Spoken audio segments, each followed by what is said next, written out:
Buongiorno e ben ritrovati con una nuova edizione del TG Flash di New Sicilia. In apertura, a oltre 6 anni dalla tragedia che sconvolse Sciacca, la procura chiede 3 condanne per la morte del piccolo Salvatore, il bimbo di 4 anni precipitato da un carro allegorico durante la sfilata di Carnevale del 2020. Tra gli imputati anche il padre del bambino, per il quale sono stati richiesti 6 mesi di reclusione per omicidio colposo.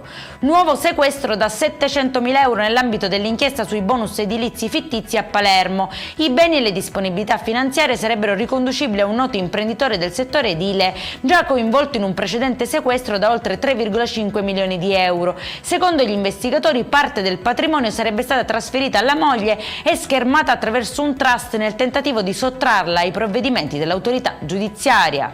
Una fuga a contromano tra le strade delle Madonie per sfuggire ai carabinieri dopo un furto di rame in un centro benessere in costruzione. In manette 2 giovani palermitani dopo un inseguimento ad alta velocità, denunciato anche un terzo presunto complice. Volevo solo scappare ma non l'ho visto, si difende così il 28enne originario di Montevago, accusato di aver investito e ucciso a Genova un coetaneo, una versione che però sarebbe stata smentita dalle immagini di videosorveglianza e dagli accertamenti. Pertanto il GIP ha disposto per lui domiciliari.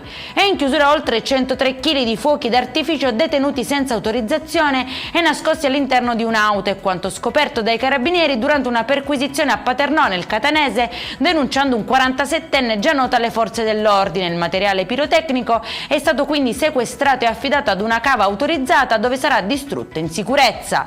Per questa edizione è tutto, prossimo appuntamento alle 19:30, buona giornata.